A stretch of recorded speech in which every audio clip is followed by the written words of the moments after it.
Rebel fighters approach a convoy of burning vehicles on Christmas Eve. It was the scene of a massacre, they say.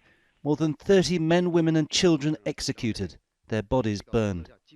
They say it was Myanmar's army, specifically the much-feared 66th Light Infantry. Myanmar's military leadership have denied involvement. But those tactics are well known to Captain MYAT, whose name we've changed for security reasons. He served in the 66th Light Infantry until November, when he deserted. Now he's in hiding. He says he and his soldiers were taught to believe that anyone who stood up to them was the enemy. The army sees the ethnic groups like terrorists. They tell the soldiers that all the ethnic groups are terrorists. That's why they fight against them. They want to control everything.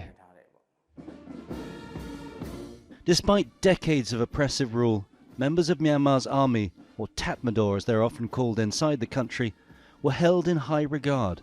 Their role as guardians of a divided nation often superseded reports of atrocities against ethnic minorities, including the Rohingya. Last year's military coup changed all that. The stature and the reputation of the Tatmadaw have taken a massive hit.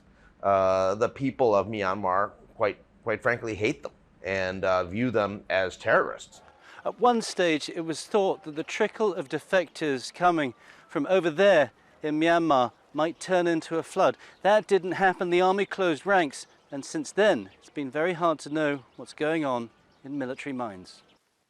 High on a misty hillside along the Thai-Myanmar border, we got a rare insight into the concerns of enlisted soldiers. As we filmed a border outpost, several soldiers in plain clothes approached us. Friendly, they chatted openly in English and Thai. Were they worried about the fierce fighting going on between Myanmar's army and its people? If talking like about the organization, is we worrying about that. But in this region, like in this side, we don't have any problem about another ethnic group.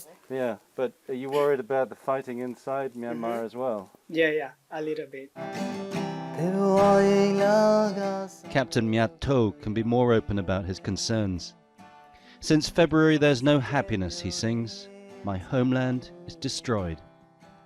Now he's committed to fighting against the army. A fight, the song lyric says, we will win. Tony Cheng, Al Jazeera, on the Thai-Myanmar border.